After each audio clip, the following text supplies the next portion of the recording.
Time. Amen. It's going to be talking about the seeds. We're planting this, getting ready to plant our seeds and plant our garden. This goes right along with it. And we wonder sometimes when some people come to church and they're just gung-ho for the Lord. And the next thing you know, they're done back out in the world doing the things that they were doing before they came to the Lord. Amen. So this is a good lesson for the young people. And I know you older people have come too far to go back now. 13th chapter of Matthew. Steve, get ready because you're probably going to be doing a lot of reading. Amen? If not, I'll make Tony Gray or Tyler D or somebody read it. The same day went Jesus out of the house, and he sat by the seaside, and great multitudes were gathered together unto him, so that he went into a ship and sat, and the whole multitude stood on the shore. And he spake many things unto them in parables, saying, Behold, there went a sower, and he went forth to sow. Go ahead and read 4, 5, 6, and 7, and 8 there, Brother Steve, would you? And when he had sowed, some seed fell by the wayside, and the fowls came and devoured them up. Some fell on stony places where they had not much earth, and forthwith they sprung up, because they had no depthness of earth. And when the sun was up, they were scorched, and because they had no root, they withered away. And some fell among thorns, and the thorns sprung up and choked them. But the others fell into good ground and brought forth fruit, some 100-fold, some 60-fold, and some 30-fold. You see, when the Lord starts bringing his seed forth, you see some people just 30%, some 40, some 50, and some 60. But praise God, I like to be 100%. Amen? Amen. You see, we got some among the thorns. And he's fixing to explain what all this is about. If you just heard this, it wouldn't make any sense to you. But he's fixing to explain this later on in the different scriptures here that it's following up. But we wonder, I always want everybody to be sown in that good fertile ground. Amen. When you go out, if you've got a food plot, like Brother Keith, I'm sure he's got food plots over there, you want to sow that seed where it come up. You're not going to go down there on the Comstock River and throw that seed right in the middle of all them rocks. You're going to go up there, you're going to kind of find a flat place where it won't wash away. Amen. When you get ready to plant a garden, you're not going to go out there beside Highway 71 and plant a garden. Because the soil, praise the Lord, is probably not going to be too good there.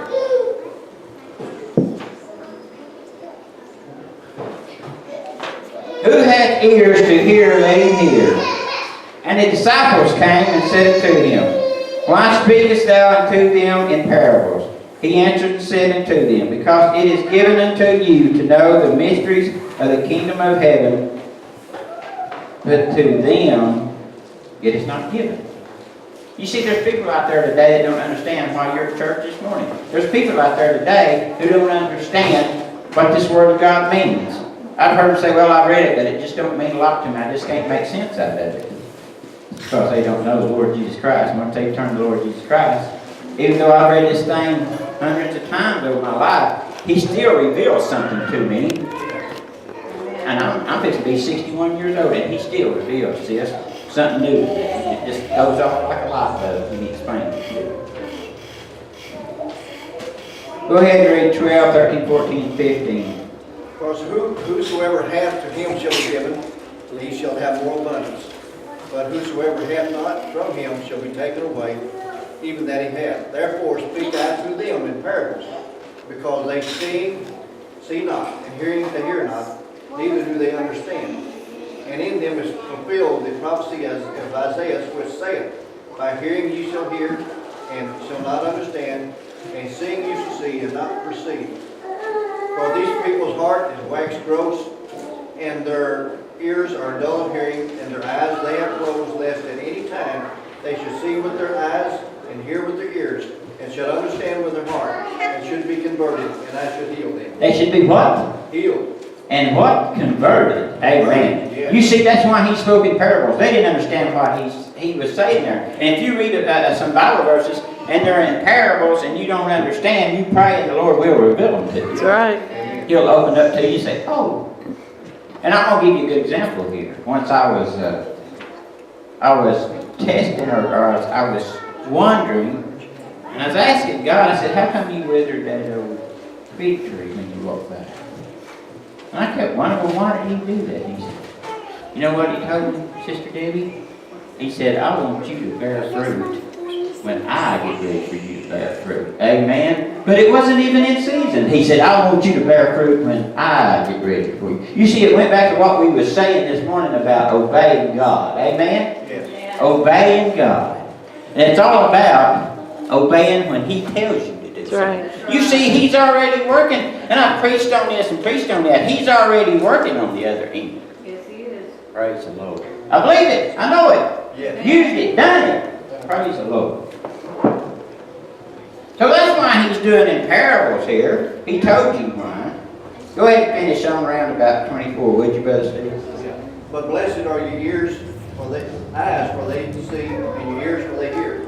For verily I say unto you, that many prophets and righteous men have desired to see these things which you see, and have not seen them, but to hear those things which you hear, and have not heard them. Hear ye therefore the parables of the sower. When any one heareth the word of the kingdom, and understands it not, then cometh the wicked one, and catcheth away. Who? The wicked one. The wicked one. Now, who are we talking about here? That's the devil. The devil. When you get them new converts in, we had a new one here the other day, and I just sent him this message.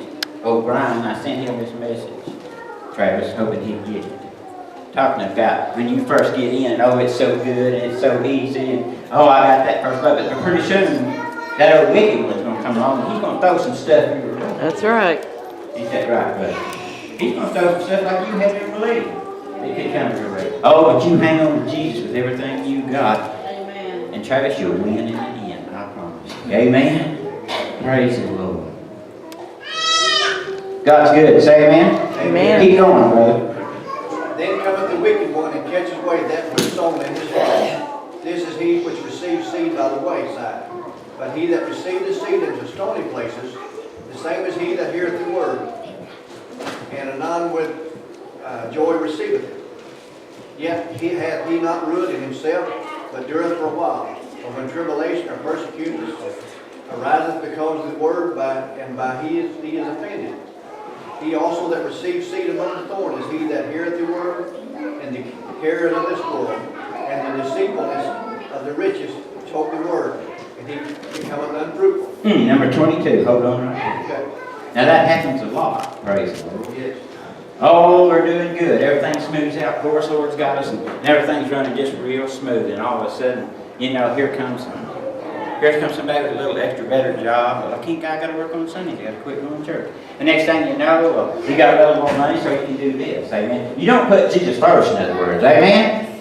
And when you don't put Jesus first, praise God, the devil will just slowly wiggle you out of how close you are with the Lord. And see, you're not planted in good ground. You kids back here, you teenage boys, you're going to find a place where you're just going to quit going to church and do whatever you want to do. The Lord's still going to be with you because you've heard His word. But don't you ever forget, Jesus is never leave you nor forsake you. That's the best advice I can give. Amen? My boys, if I'm gone, don't ever forget about Jesus. Amen. No matter who's in here, don't you ever forget about Jesus.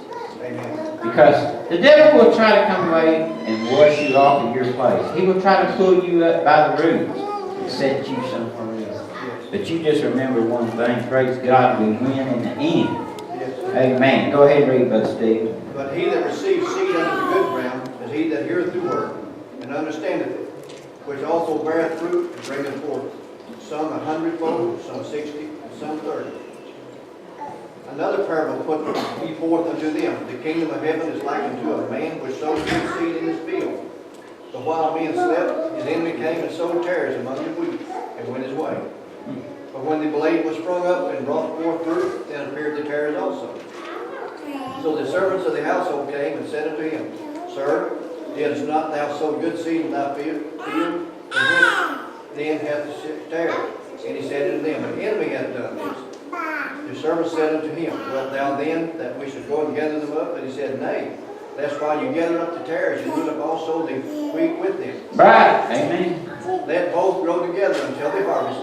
And in the time of the harvest I will say to the reapers, Gather ye together first the tares, and bind them in bundles to burn them, but gather the wheat unto my barn. Right.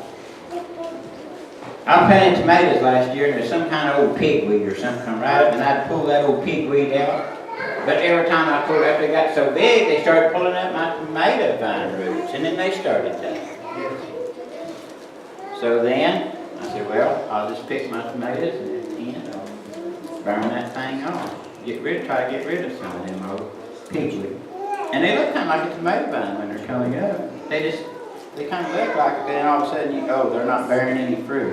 All of a sudden, they're draining your tomato plants where they ain't gonna make it. They said one time, how come you plant 60 tomatoes instead of just 10 or 15? I said, well, I figured we're going to get 10 or 15 plants, something else that goes 15 plants. So by average, I have at least 20. Amen? That would make it. And that's the way Jesus is about us. There's a lot of people claim to be Christians and love the Lord.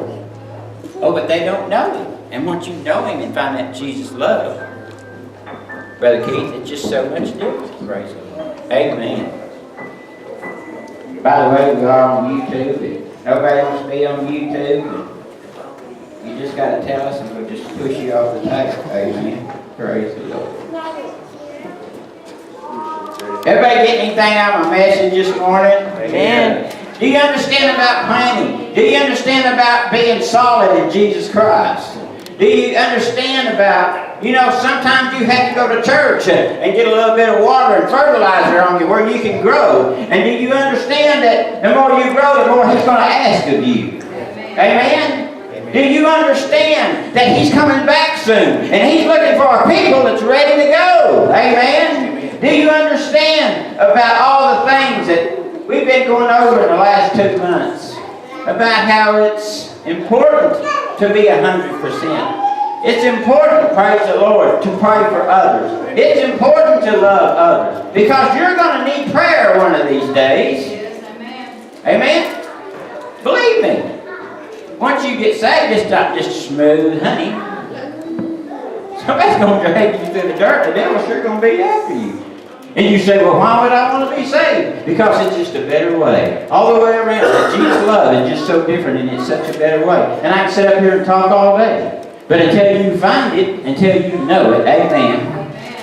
Then you know what you know and nobody can take it away from you. Oh, they may fire me. They may drag me through the mud. But look what they did to Jesus Christ. They hung Him on that cross, amen. They slammed them nails in Him. And yet He still loves us. He's on it. Now, y'all listen to this. He's on that cross. And He's got them toes and hands and feet. And they've even got a crown of thorns on Him. If you think that feels good, just take out there one of them old, buckler bushes, just wrap around your head and push it in a couple of times. And that was nothing like what they pushed in Him. They whooped His back with His stripes all over. He's up there bleeding. And this is what He says. Lord, you forgive them, for they know not what they do. Boy, how much love is that? Praise God.